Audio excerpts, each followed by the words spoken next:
SADA Défense. Pack de formation aux opérations en milieu urbain. Pack de formation pour les forces terrestres.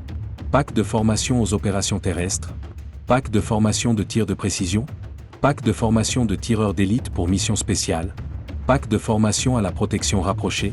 Pack de formation à la démolition. Pack de formation à la guerre non conventionnelle. Pack de formation aux opérations en zone urbaine.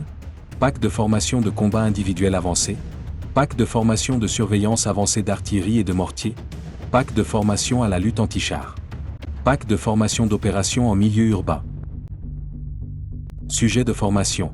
Dans le cadre du cours sur les opérations en zone urbaine, les stagiaires, équipés par leur unité d'armes légères et de matériel pédagogique, cartes, boussoles, jumelles, etc., sont formés par des instructeurs spécialisés dans les systèmes de simulation, puis sur les terrains et installations d'entraînement aux opérations en zone urbaine, jusqu'à ce que les connaissances soient consolidées et que les compétences deviennent des automatismes.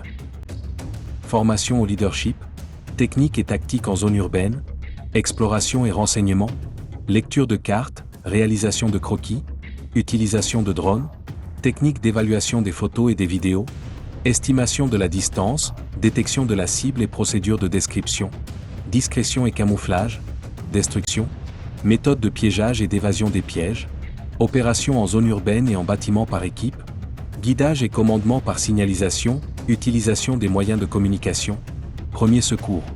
Des formations sont dispensées sur les sujets principaux. Critères de compétences pour le début du cours.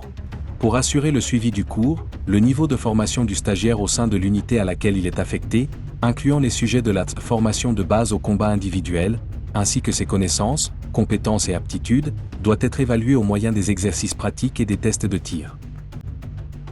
Les qualifications minimales sont les suivantes. Instruction individuelle en ordre serré, formation disciplinaire de base. Formation mécanique et de tir, tir de test et d'enseignement à 25 mètres.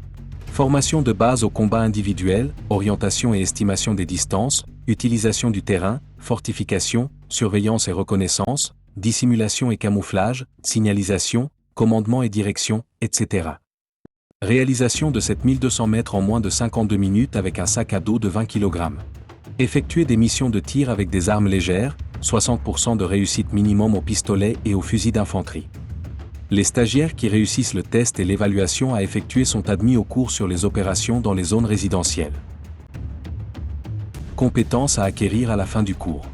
À l'issue du cours des opérations en milieu urbain, les participants.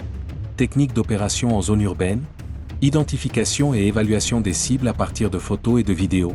Technique de piégeage des bâtiments et de libération des zones piégées.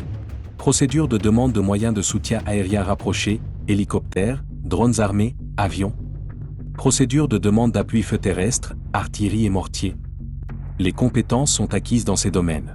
À la fin du test et de l'évaluation finale, les participants réussissants se verront attribuer un certificat de spécialisation en opération en milieu urbain.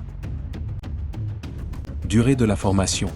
La formation sur les opérations en milieu urbain comprend un total de 45 semaines de formation théorique, pratique et de simulation. Qui peut participer à nos cours? Tous nos services de formation et de conseil sont réservés aux forces armées et aux services de police des pays amis et alliés. Il n'est pas possible de participer individuellement à nos formations.